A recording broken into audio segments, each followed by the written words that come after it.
Hey guys, welcome back to another episode of the Rukun podcast. So, on today's episode, I am joined with Ahmed. Please introduce yourself. Hello everyone, my name is Ahmed Khair Safa. I'm 15 years old, open to anyone. And that was a joke obviously. My name is Ahmed Khair Safa. And today we're going to be talking about the power of the mind in daily activities and things you'd not expect for your brain to be involved in and how it is involved in it. Yeah. Thank you. Okay, guys, we're sorry, he's still not used to this. He'll get the hang of it as the episode goes. So, can you give us like a brief, rounded explanation of this topic and why you chose it? So this is something I feel that most of us don't really appreciate enough. The brain affects us in ways that we cannot imagine. Not just in mental activities or thinking, but even in physical activities, something that I'm personally very interested in. So it's important that we know how we can fully access the power of the brain and what it actually does. Okay, so for my first question, I'm going a bit what if and like kikani, imaginative. So, do you think reality shapes the mind more, or does the mind shape reality more? I'd say the mind shapes reality because our perception of the world is different than anybody else's.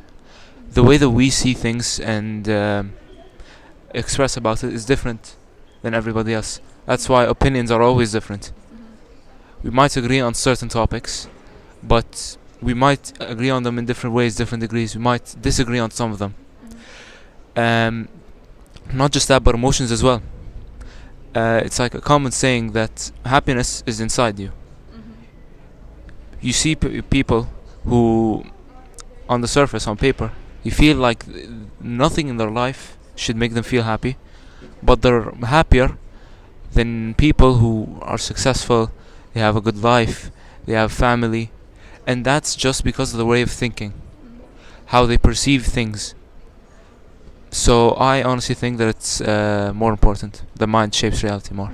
So, while I do agree to a certain extent, I feel like you used happiness when happiness isn't like the best emotion or the best description to this, because in a way I felt like you mentioned that people who have these things that supposedly make them happy in life need to be happy.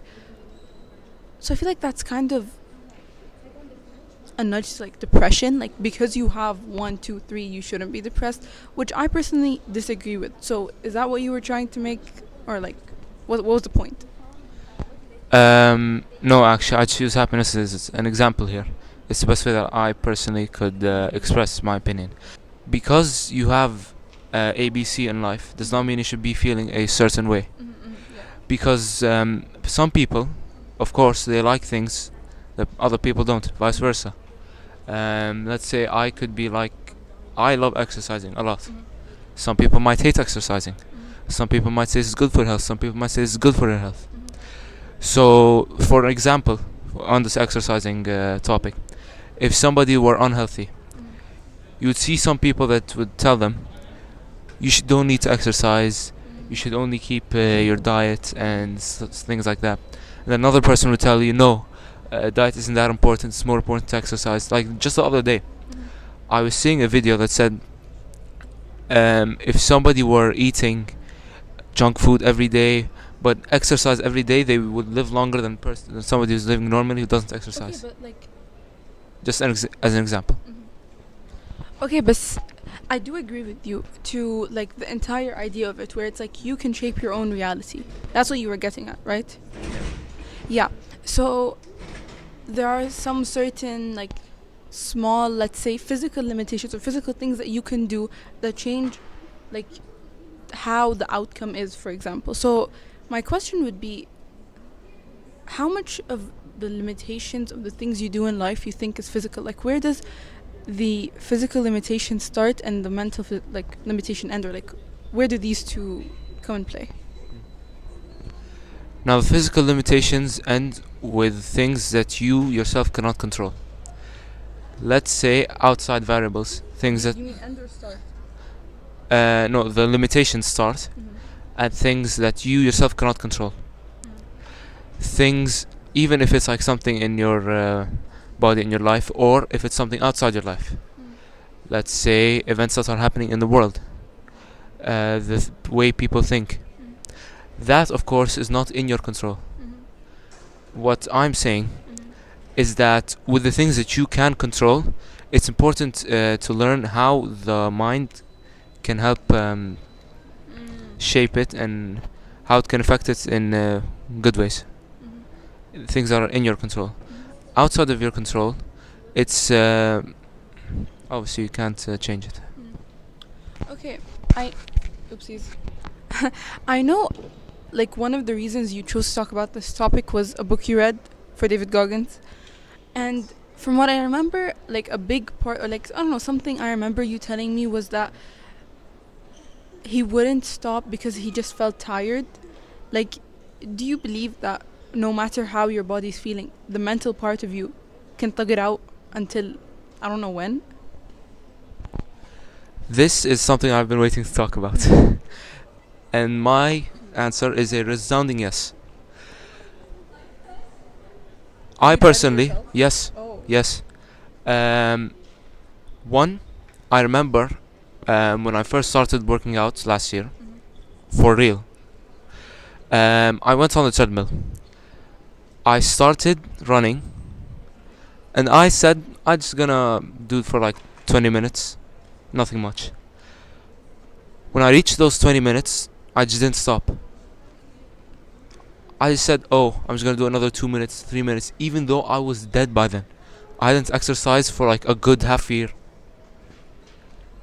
And when I just kept on running, I eventually reached around half an hour, which is almost half of what, like 50% more than what I was expecting to do, just because I wanted to do so.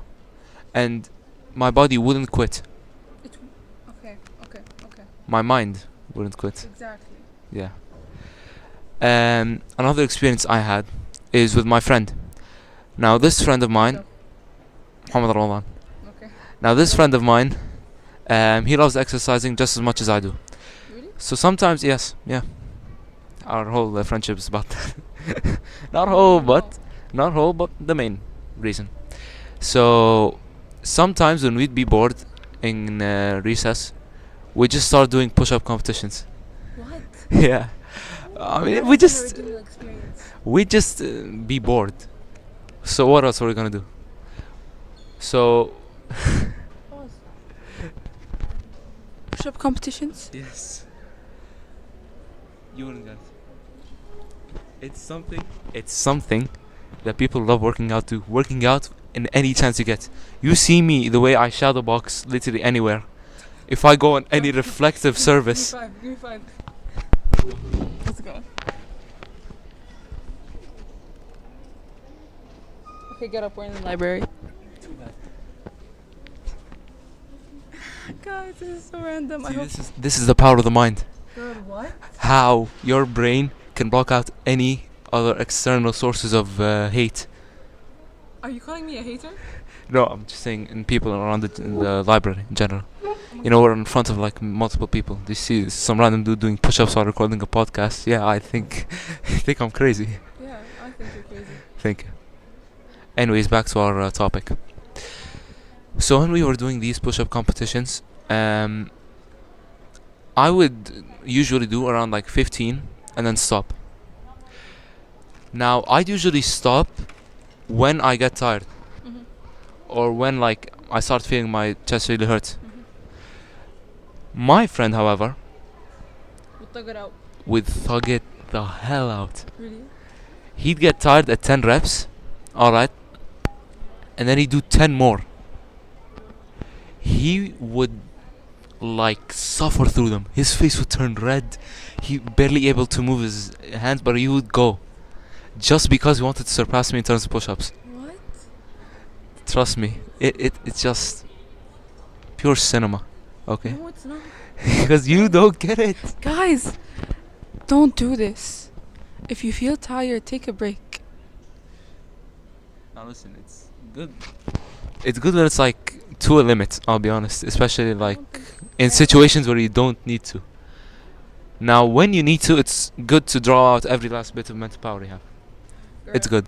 But when like things are really not that necessary, then yeah, I'd say just there's no need for you to go that far. Yeah, I don't think so. I'll be honest, you could have gone further, but Guys, we switched where we were. Angles. And I cut the point because I felt like he was telling you guys, like, you're gonna get injured. You're gonna get injured. yes. You're not built different. Anyway. Let's cut to the next question. Next question. The next question. Does visualization of like what you want to do rewire your brain what you want to do, or is it just like motivation that makes you want to do that? So it's kind of strange the way I'm gonna explain it, but visualization is one of the best strategies for you to be able to overcome certain challenges. I'll give you an example. Let's say you're gonna be playing a chess match against an opponent. Just Visualization. Okay, chess match. okay. Now, before the game, you've already memorized it, and you've already memorized a lot of his tactics. You studied his play style a lot. Okay. You've developed ways to counter them. Now, before the actual chess match, one way for you to be able to be prepared more than you already have is to start visualizing the game before it's happening. You wanna like try and see play against your opponent. You playing against your opponent in your brain. Now you already know what he's going to do, so you want to think about the good way, the best way to counter that play. So I'm gonna give an example for chess nerds. Let's say it's very aggressive. Alright? Now you're gonna learn to, or in this situation, you'd want to play a game where you castle early, defend a lot. Okay, could you And define make- that in normal people terms? Hold up, let me think. Okay, guys, I think what he means is if the person aggressive, then you need to have defense. Yeah? Continue. So visualization is definitely a very good part.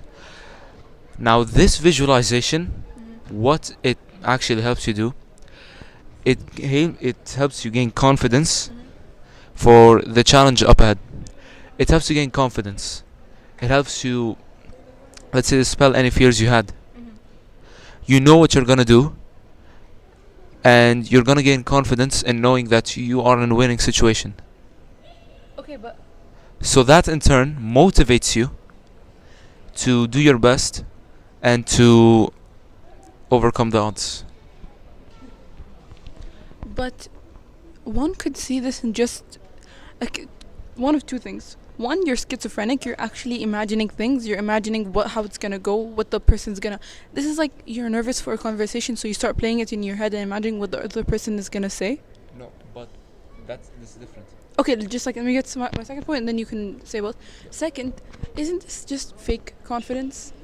Like you think the other person is gonna do this, so you think you're gonna do that back, so you think you're gonna win.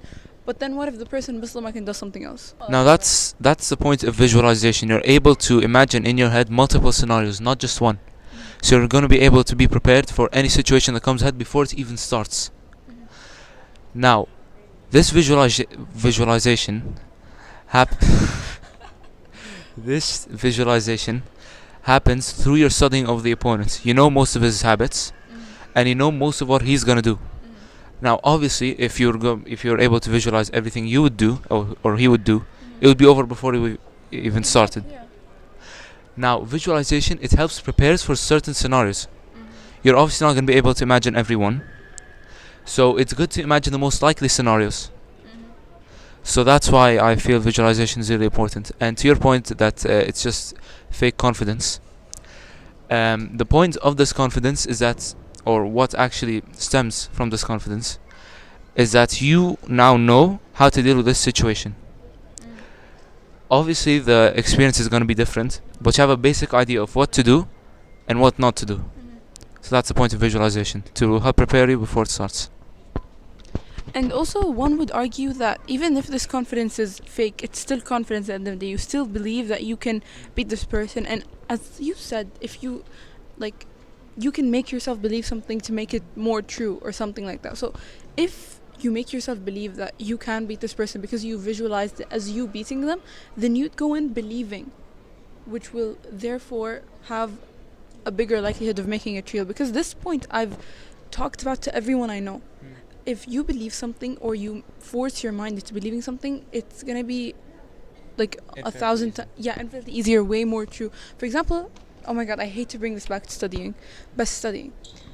Like 2 years ago, I never complained about studying. I never said it was hard. I never said it annoyed me. So it was fine. It was easy. I could study whenever I wanted. Now, every 2 seconds, I'm complaining about studying, even if it's not hard. Even if it's not hard. But just because I keep complaining, I made my mind believe that studying is something I don't like. Studying is something hard. And I actually do believe that. Now, do you think we can train our mind to overcome fear the same way people train, like, muscles in the gym? Muscles in the gym. Girl.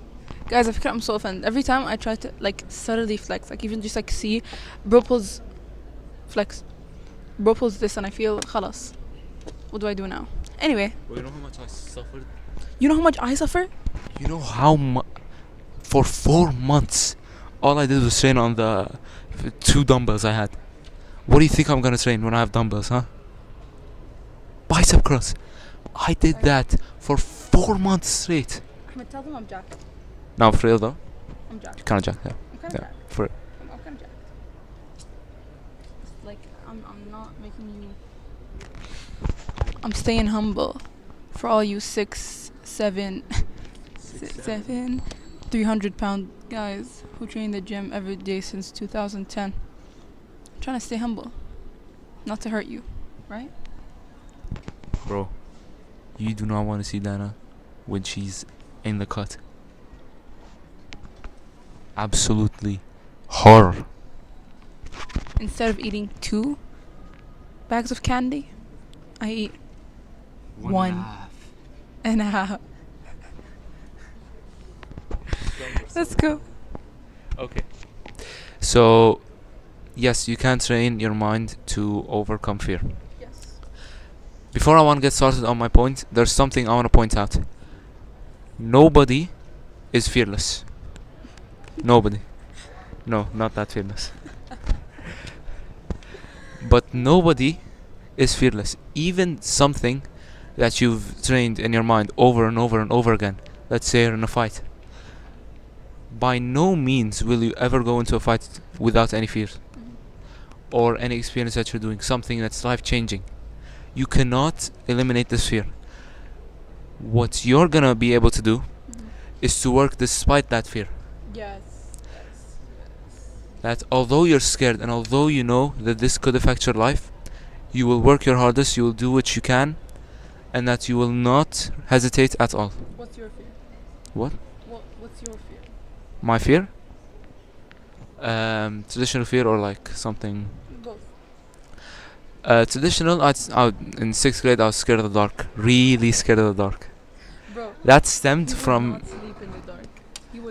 He would not sleep with the lights on. Now that was stemmed from Five Nights at Freddy's. Okay, I'll admit. I was traumatized, alright? Now, When we would do it in real life. oh my god. I remember when I was 4, we used to play a game called Five Nights at Freddy's 4.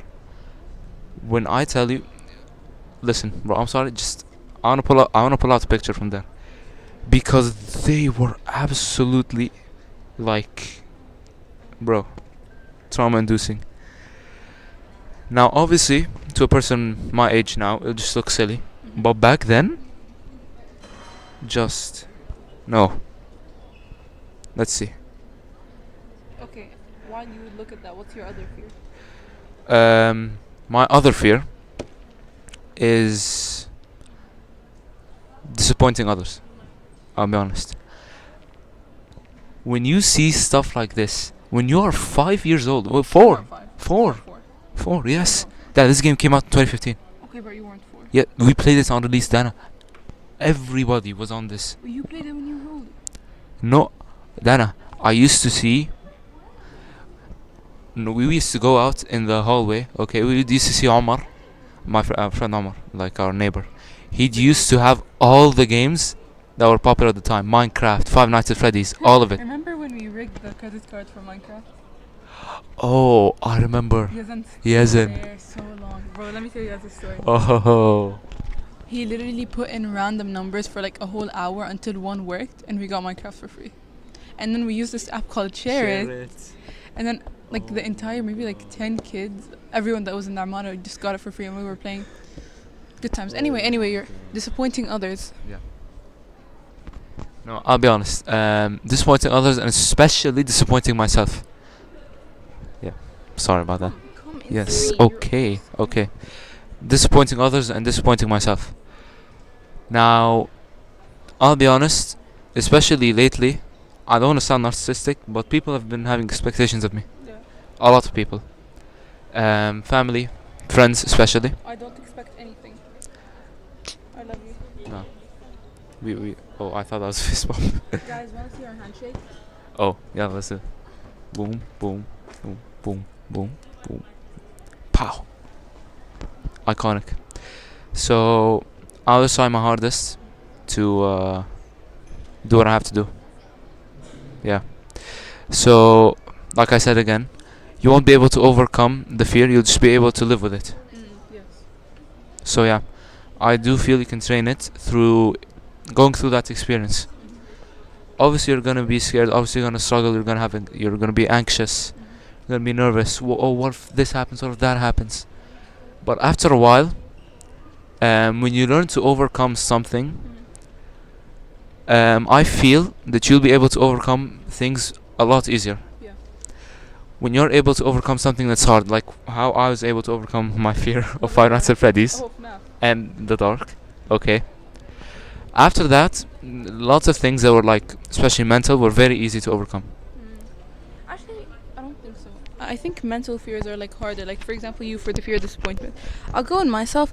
My 2 fears are pigeons and like escalators. Escalators slash heights. It's heights more than escalators. No, it's city centers escalators. Oh. Anyway, no, let me finish my salfa.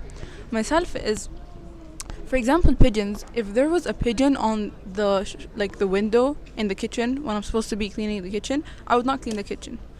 I would trade with Ahmed or Walid for them to clean the kitchen for me to do. Yes, bro. Back in the day, hella, it's fine. That's crazy. I would not go in there. Like, bro, it's outside the window. Like, it's not gonna. It can't come in. No, I was too scared.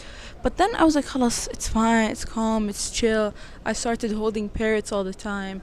You know, I got comfortable with parrots, and then I kind of got comfortable with pigeons. Now, pigeons I still dislike. I would not touch a pigeon, no matter what. But I started to live with it. You feel me? But mental fears.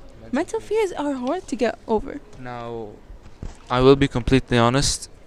I don't have much experience outside of that. You know, Fears pointing others. no, the thing that the dark. Oh.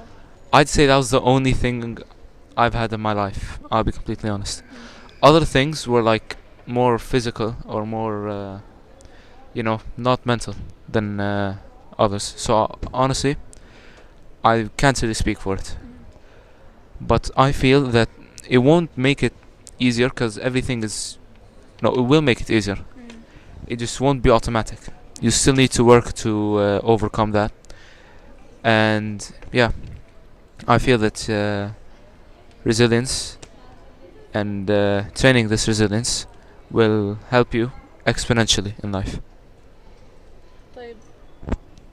If you like for example, now you said you had this mental fear which is disappointing others. How do you live with that? Like, is your only like hal to that just to not disappoint others? I just do the absolute most that I can. I just work my hardest. That's not you living with it. That's you trying to fix it. You're not living with it. You living with it would be you living with it would be even if you disappointed others, you're fine with that. Or not caring about others and disappointing them.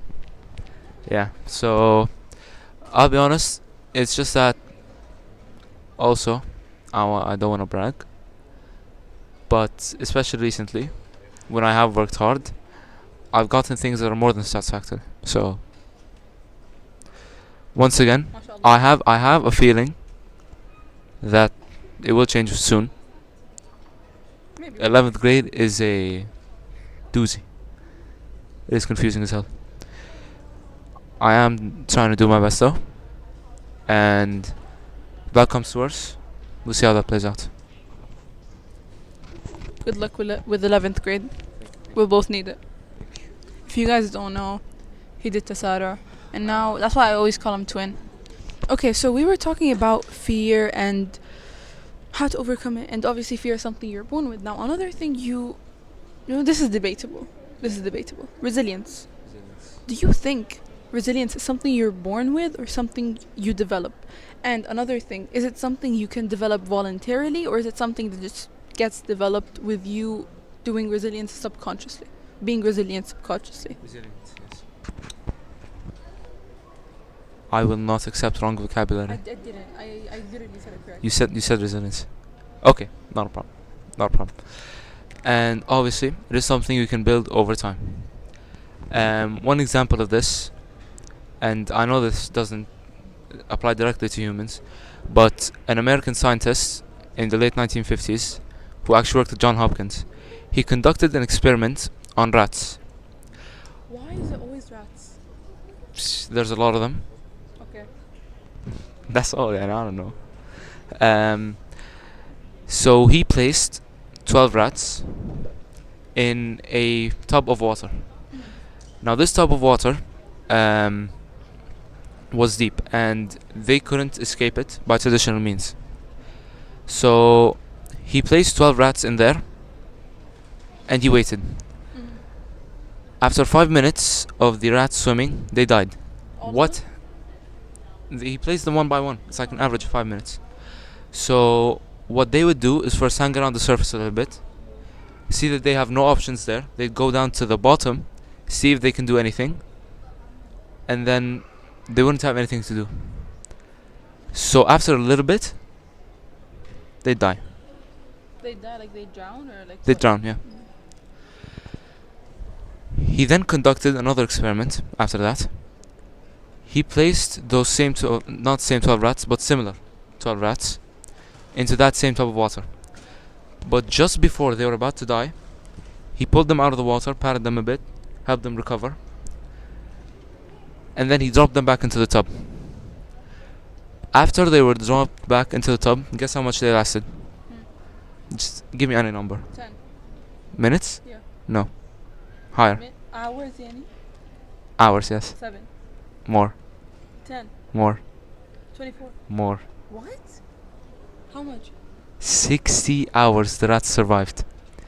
Do you know why they survived? They were one of the same.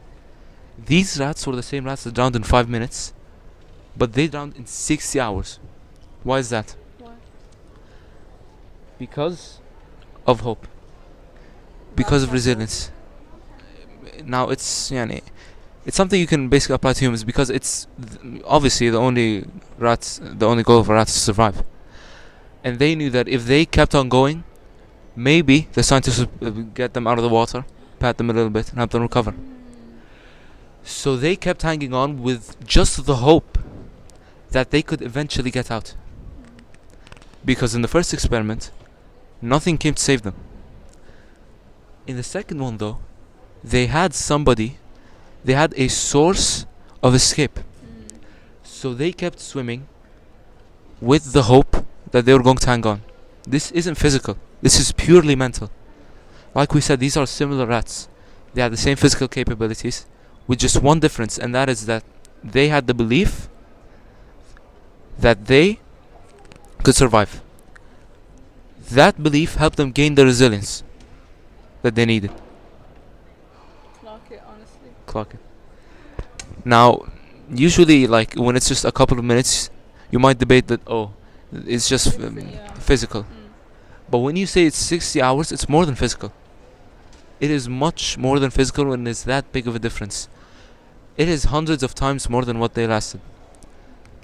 So imagine what the human can do when they have an actual realistic source of winning, of finding a solution.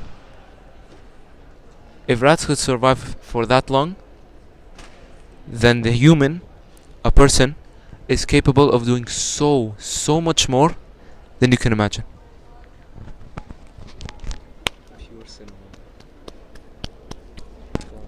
10 out of 10. No comments. Thank you so much. Thank you so much. One of the best answers we had on this podcast for a question. Okay, guys, to switch it up a bit, we're gonna be answering and questioning in a British accent. This one, goodness gracious, goodness me, bloody hell. We're gonna be questioning and answering in British. Honestly, this is very posh. I was wanting some fam thing, but we can't really reach that level. You're talking roadman now. This isn't British. Isn't roadman British? No. It's a different dialect. No, I know. That's what I'm saying. We're talking. talking very posh, and so I ask. Hey, like, hey man, it's different than I'm. I think that's very different. Exactly, but they're both British. You feel me? It's a dialect. No, it's not a dialect. It's an accent. British English is a dialect. Girl, I know. Roadman English. No, it's It's not. also No, a it's not. dialect. Please, It's a dialect of a British please. dialect. That's like saying a girl A who variation talks. of a variation. That's like saying a girl who talks with a is different than a girl who talks with a qa or a ga. It's the same dialect, just different. Let's not A get into it. subfield of a subfield.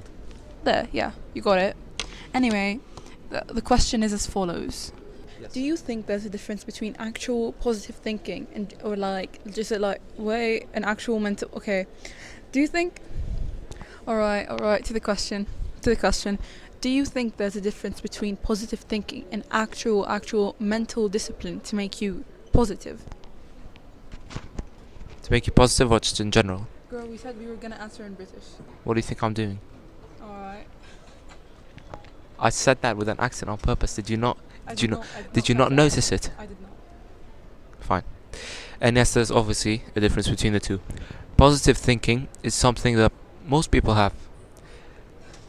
Okay, this isn't working. I'm not doing the accent, bro. I'm not doing the accent. Okay. So, positive thinking is something that a lot of people have.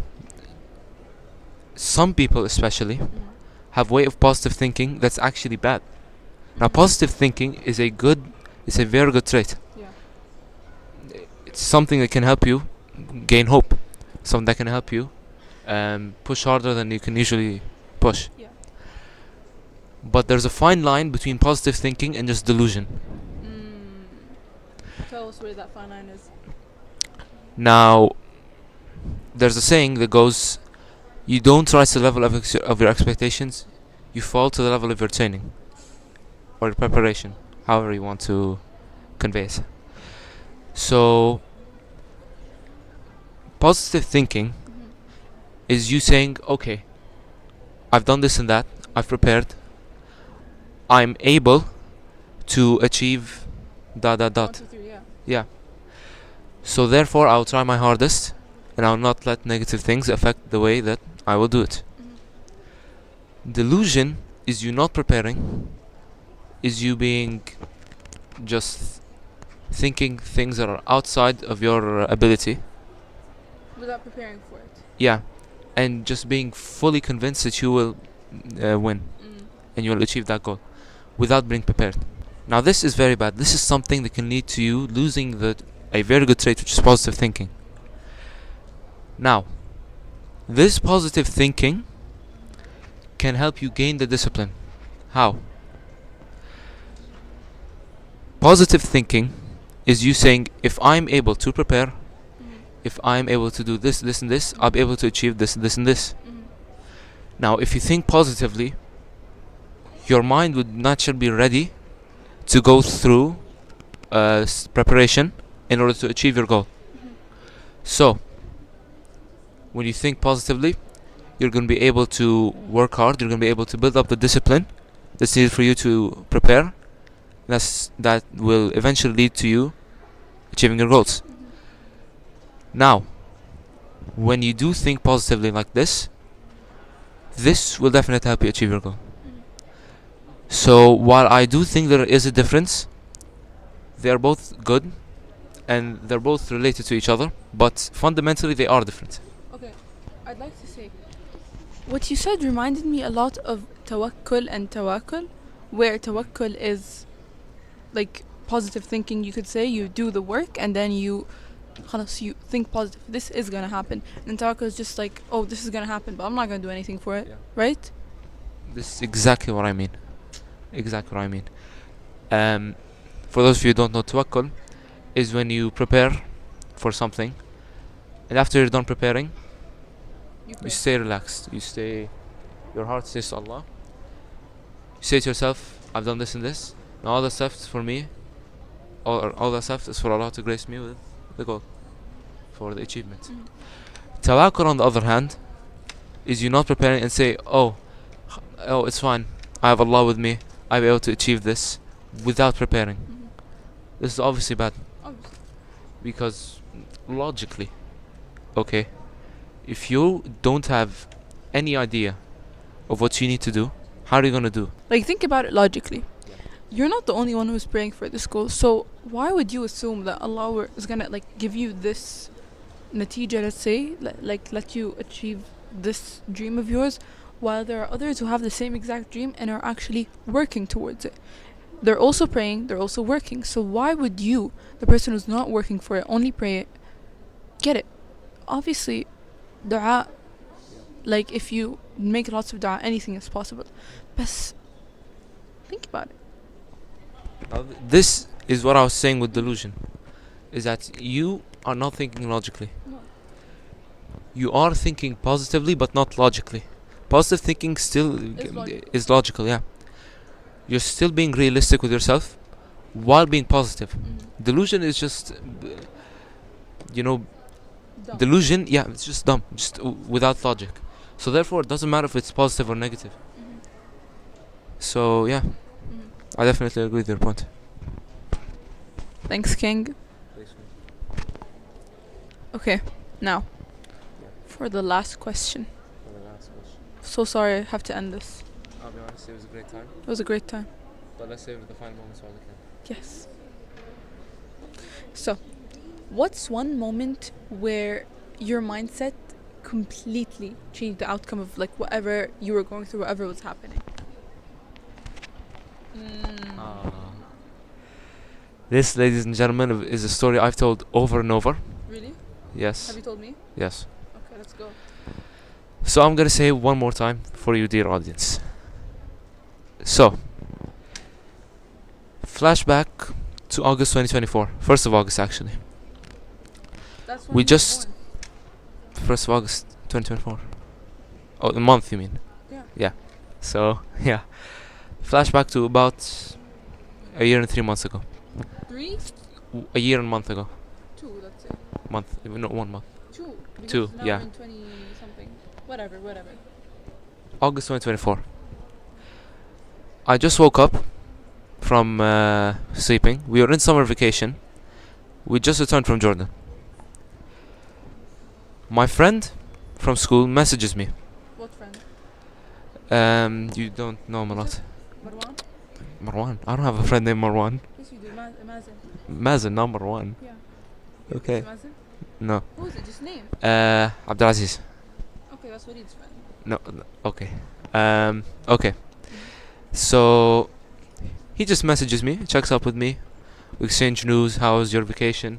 Dot. We keep talking to each other. He then asks me the following question: have you heard about the acceleration program?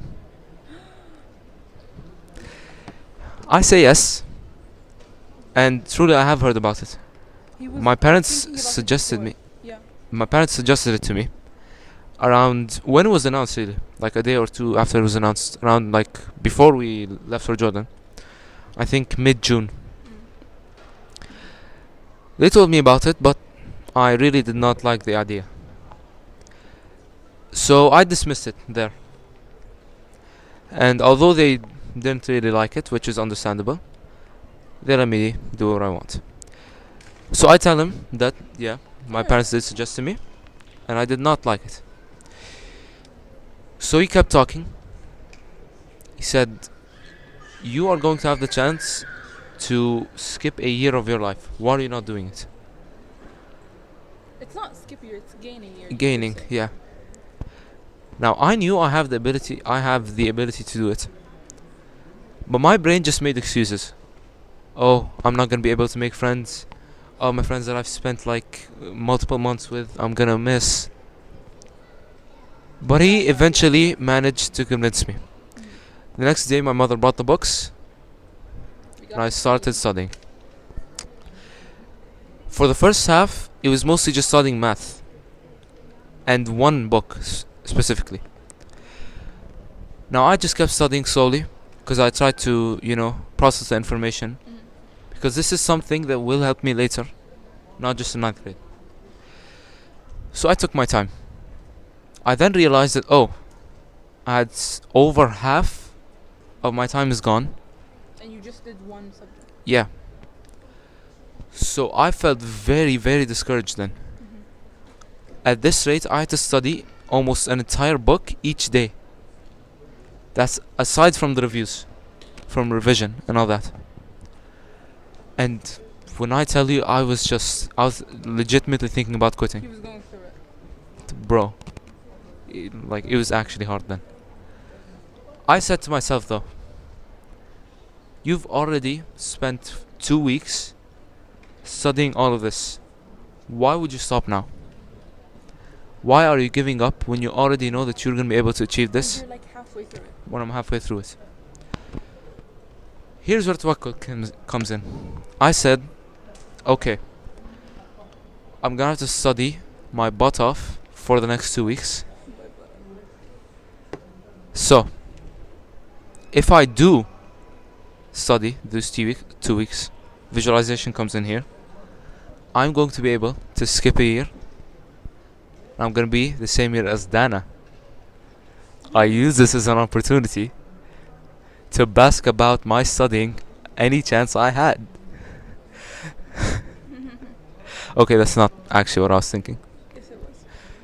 Wasn't the main motive.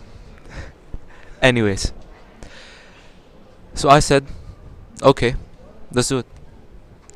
I indeed studied my butt off. Some days I spent like a good 6-7 hours studying. No. And especially social studies. Oh god, that was a doozy. I'm so glad we're done with that. Bro, I'm not joking when I said that with revision papers and not even me studying the entire thing, it got me to tears. It brought me to tears. When I was done with it, I actually started tearing up. It was just detrimental, bro. But when exam week came, I was looking to the sky. When exam week came, The dreaded. exam week. Okay, so anyways, so when exam week came, I wasn't really nervous. I'll be honest. I wasn't really nervous for anything except for two subjects, Arabic and math. Arabic actually turned out to be, not joking, the easiest one out of all of them, which is kind of ironic because it is the worst subject I had at the time. And math, the thing that I had studied the most, turned out to be the worst. That was not really important why, but in the end, I managed to pass all my exams. Because, by the way, the only thing you had to do is pass. Which is 61. one of the people got 51% and he passed. Which is just, I'll be honest, that was dumb. That was a dumb decision. Oh, and I also forgot to mention, most of the people there had 2 months to study, and I had 24 days. Exactly 24 days. The exams were on his birthday. The day before, like the Saturday, like I had my birthday on Saturday. Sunday was the first exam. When I tell you, bro wasn't studying, he didn't do his three. I have three. I can't. So yeah, alhamdulillah, I passed with a decent percent, honestly, 87%. Considering I studied 24, like I studied an entire academic year in 24 days. Not the entire. Yes, No. لا, the entire thing. No. First and second semesters we studied. Yes. No, only half. How's that half? Habibi, wallah half. Okay. How? It wasn't the entire. First and second semesters. No. Did you do it? Dana, I remember this better than anything. Fine, whatever. Okay. So I studied an entire academic year in 24 days. So I was pretty happy with that. And it actually helped change my attitude towards studying and in life in general for after. That was especially true when in the beginning of this year. So I feel that not only was this something that only was able to achieve throughout this mindset, it helped me develop this same mindset that can help me overcome almost everything in life. Thank you so much. With that, we end this episode. Is there anything you'd like to say to the audience? Stay hard. Stay hard. Bye guys. Wait, no, actually I usually give advice. My advice to you is think good thoughts, because whatever you think will come reality, or like what you make your mind believe is probably what your mind will believe, what you will believe, and what the outcome will be. So think what you want. Manifest. Stay hard. Stay hard. And another thing. Oh, okay. Speak of the devil, Muhammad Ali. Ho ho ho. Can we show them? I hope y'all can see. My role model, by the way. So Girl. one way you can be able to achieve this, thinking good thoughts. Surround yourself with the right people. Surround yourself with people who have these same thoughts and that can guide you towards them. Like Nana. That was all you. So surround yourself with what you want to achieve. Clock it. You want good grades? Surround yourself with Smart people. smart people. You want to be fit? 50. Go to the gym with your friend who exercises more than he needs to. You want to have good social skills? Hang out with the person who has a lot of friends. No. Person with social skills, because social skills does not equal friends. No, but it obviously doesn't equal, but it's correlation. Sure. Really. Sure. So yeah. Yeah. Surround yourself with the right people to have good thoughts. And with those good thoughts, you'll be able to achieve anything. Stay hard. Stay hard. Bye. Bye.